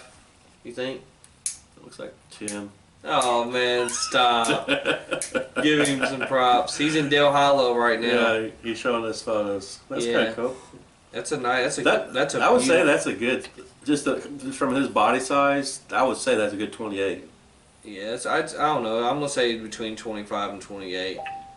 So now he's just showing off. Yeah, now he's posting more pictures now. What the heck? Okay, good day, Jimmy. He's been out. They've been in. It's been I say good day, Jimmy. We don't want to see no more. I wish I was in Del Hollow. Yeah, that's fine. But here now, I gotta be here with Tommy and talk to Carl. What's up, Carl? How you doing, buddy? I'm doing good. Messing with you. But yeah, that's. I mean, I really enjoyed that the CCC tournaments, and then we tried. As a matter of fact, I'm one of the CAG chairmen here in Indiana. Oh, you are? I didn't realise they were still... Yeah. I haven't had anything to do with them for 10 years, I would have thought. I didn't realise they were still... I never hear about them at all, so yeah. I didn't realise they were still running. Yeah, they're still running, and matter of fact, we even have a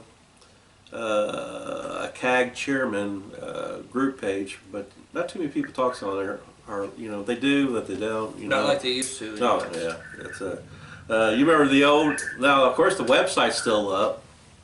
The CAG website. It's still a CAG website. Yeah, I mean, back in the day, it was a popular forum. It was an unbelievably popular forum. But, technology's changed. Yeah. Those forums are not what they used to be. Yeah. And then Facebook, then MySpace, I was banned for life. And MySpace, oh wow. And everybody, remember when we had the website back in the day, the CAG, there's still, the CAG website's still there, but everybody all went by their code names, on there, and I mean, mine's still the same that it always has been. This is like Fish Fighter 1, Gilbert Huxley, he was it Andy Carper. Yeah, there were a whole bunch of originals back in the day. Yeah, Carpinator. I was just going to say Charlie. Yeah. Then I'm trying to. I don't think Charlie fishes anymore, does he? No, he's stopped. Charlie Napier. Yeah, matter of fact, he used to be on. He started on my team when I first got the team together. He was on our team. I remember. Yeah, I remember. A lot of people have left carp fishing. A lot of people. Big Daddy Carpster. Yeah. Yeah, he passed away. You know that? Yeah, I did. I knew that. Yeah. COVID got him. But yeah. We lost. I think we lost maybe some good carp anglers back in the day over COVID. Yeah, we another guy that we lost to COVID was Mark Burnett out in Texas. He was a ex-California guy who knew how to catch big fish. Wow. Good guy, knew how to catch big fish, but unfortunately COVID got to him as well. Who was that? What's his name? We had him on our show one time. Kyle? Was it Kyle? Man, I don't want to disrespect his name. He ran the tournament way up north. Man, jeez. He had a big long beard and all that stuff. Ran the tournaments. We talked to him we had him on our show before. He passed away a couple years ago. Yeah, I know who you're talking about. Jeffries. Yeah. Oh my gosh! Wow. I can't remember his name, but I know who you're talking about. He passed away too suddenly. Yeah. Well, we're not getting any younger, Yeah. We're all closer to passing away. Yeah. A lot of great ones. But well, I don't know. So We lost one of the best carp anglers in the States when Richard Somerville passed away. oh yeah, he was a good one too. You know, just he was good buddies with Gilbert. Yeah. Gilbert. Oh, Gilbert. Imagine all the stuff that he's seen over, from back when he first started to where it is now. Yeah, crazy. He probably didn't think that it probably would be this big, what it is now. Who would know? Yeah. I think we should get him back on the show in a while. Yep. You can always learn some new So do the Carp Anglers group hold any tournaments now? Yes, they still do the CCC tournament. Matter of fact, they actually, I'm not sure what it's going to be at this year. They did try to contact me earlier, maybe about a month ago, and asked me if I wanted to host it, here in Indiana. But I just told them I just got too much on my plate at this moment.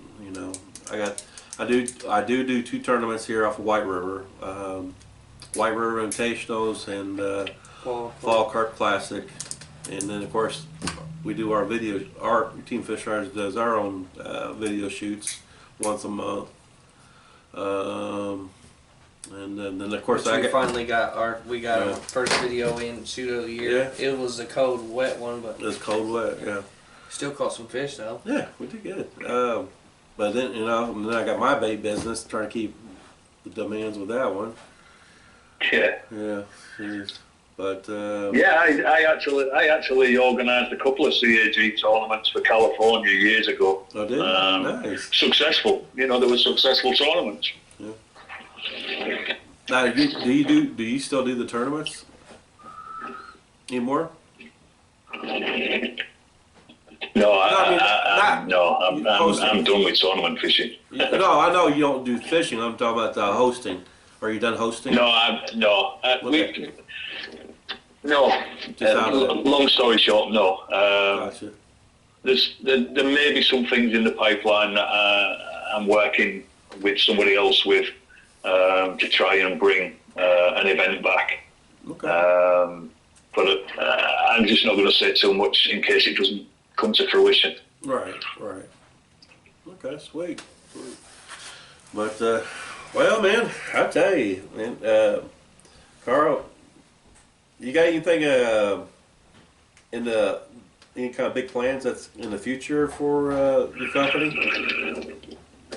I've got a couple of products. One's been out for testing. In fact, my guy in Arizona is doing some video on it as we speak.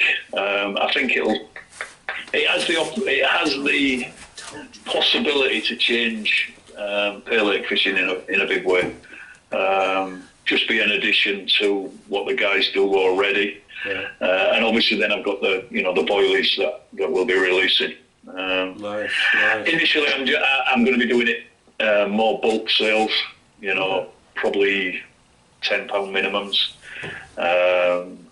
maybe 5. But I'm going to be making it as fresh as possible for people. I don't want it to be sitting on the shelf. Yeah, most definitely. Yeah. We're coming to pretty much the end of the show. Also, Karl, stay on here for a second. I wanted to say we did have a winner. MySpace. MySpace, you like to... Yeah, MySpace was the jam. Back in the day, I guess.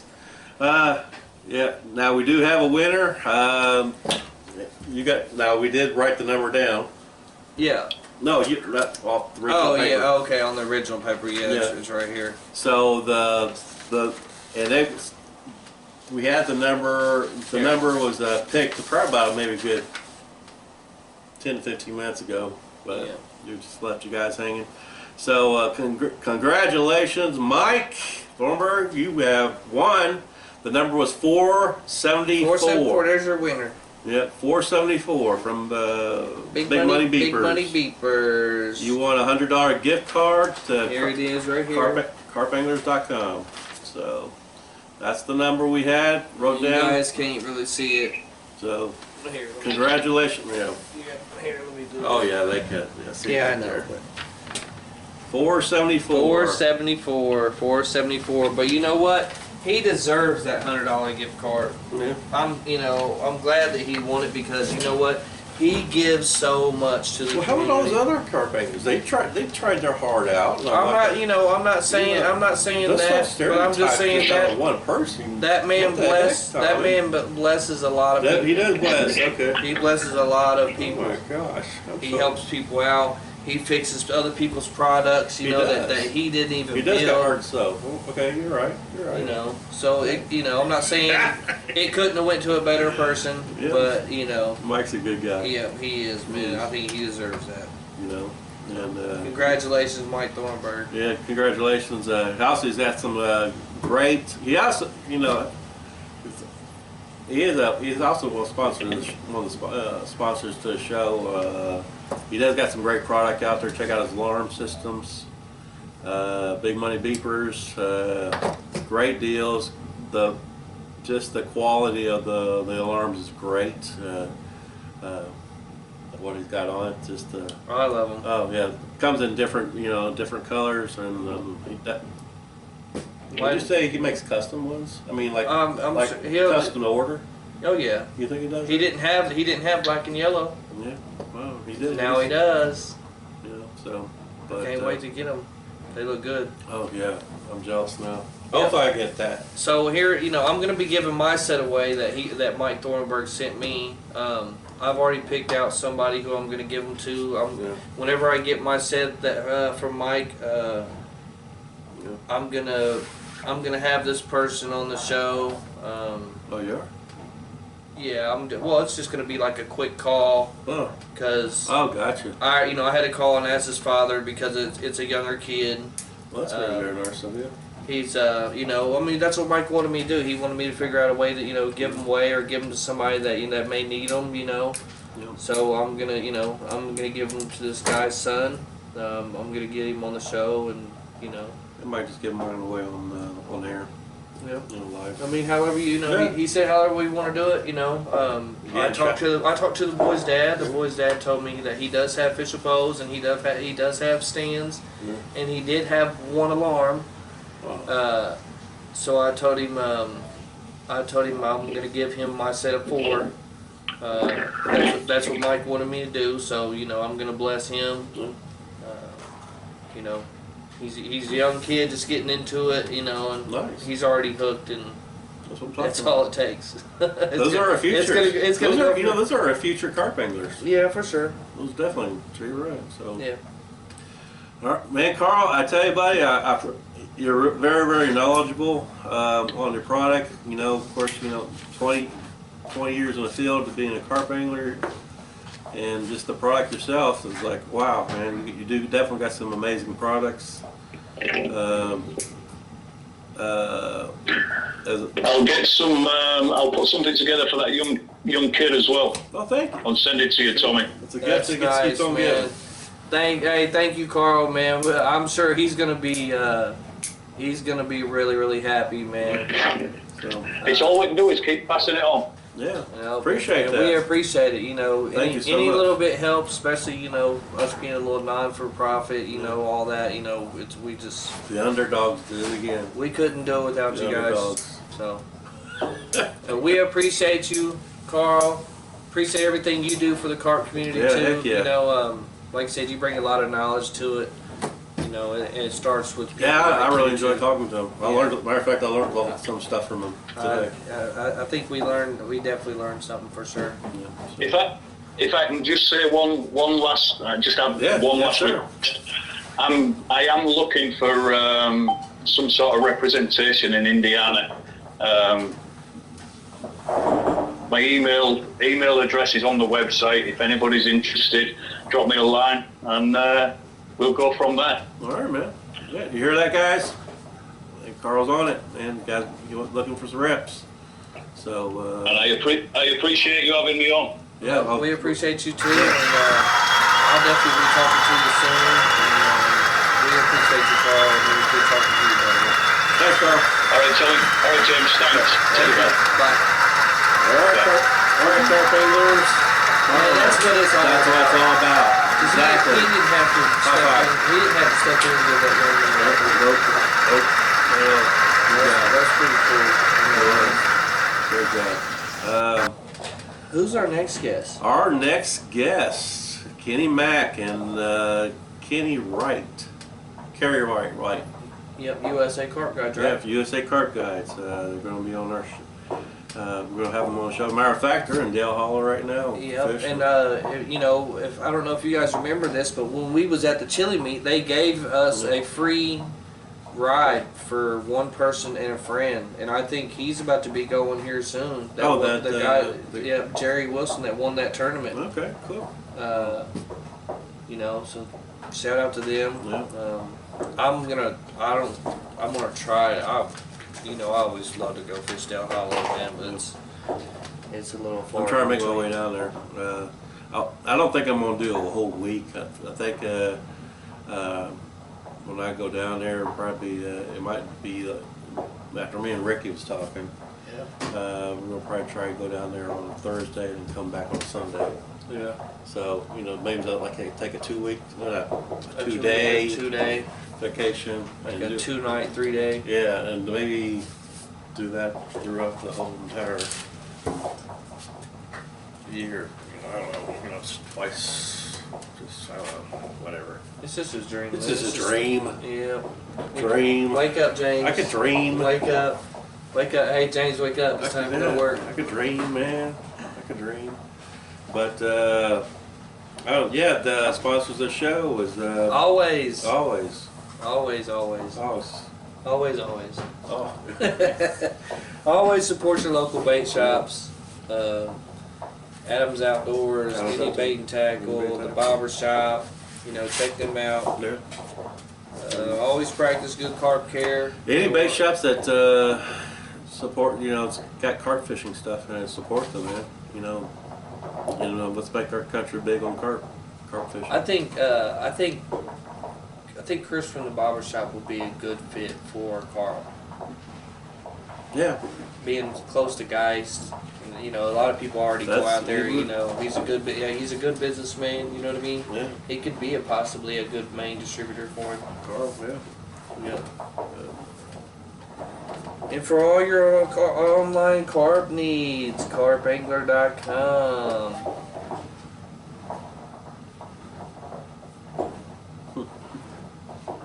That's because you commented too many times. That's why you're restricted. It is. That's why when somebody constantly comments. I did not know that. Yeah. I did not know that. Well, that's a good thing. That means they burn. How many comments? It says we have 506, but it's been saying that for a while. But they will restrict. I've seen it. I've seen people talk about where they will restrict people from commenting. You know what I mean? Yeah.